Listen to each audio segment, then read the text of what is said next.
Hai semua, Assalamualaikum. Hari ni Amy nak kongsikan resepi bahulu klasik yang hanya menggunakan 3 bahan je. Mudah sangat.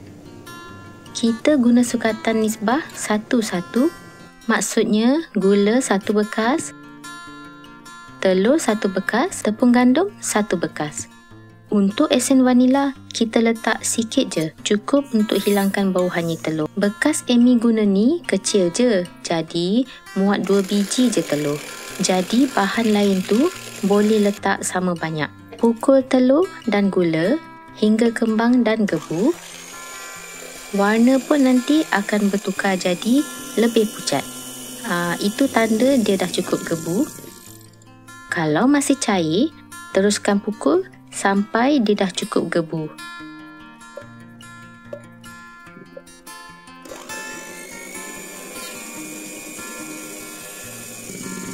Bila kita angkat, adunan tu akan tinggalkan kesan bentuk nombor 8. Itu petanda dia dah jadi.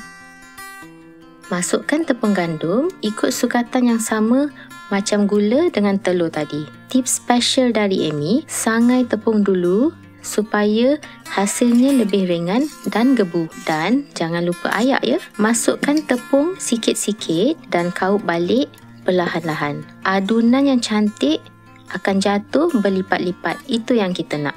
Sekarang masa untuk bakar. Panaskan oven pada suhu 170 hingga 200 darjah Celsius. Ikut jenis oven masing-masing ya. Sambil tu, letak sekali acuan untuk dipanaskan selama lebih kurang 30 minit. Dah panas, sapukan minyak pada acuan supaya tak melekat. Bakar dalam 10 hingga 13 minit ataupun sampai permukaan bahulu keperangan. Lepas masak, terus keluarkan dari acuan masa dia masih panas. Kalau tunggu sejuk, nanti susah nak tanggal. Kalau guna acuan baru, biasalah kalau melekat sikit-sikit. Tapi lepas dah banyak kali guna, dia akan jadi makin mudah nak tanggal. Tada! Siap dah bahulu klasik kita. Rangup di luar, lembut di dalam.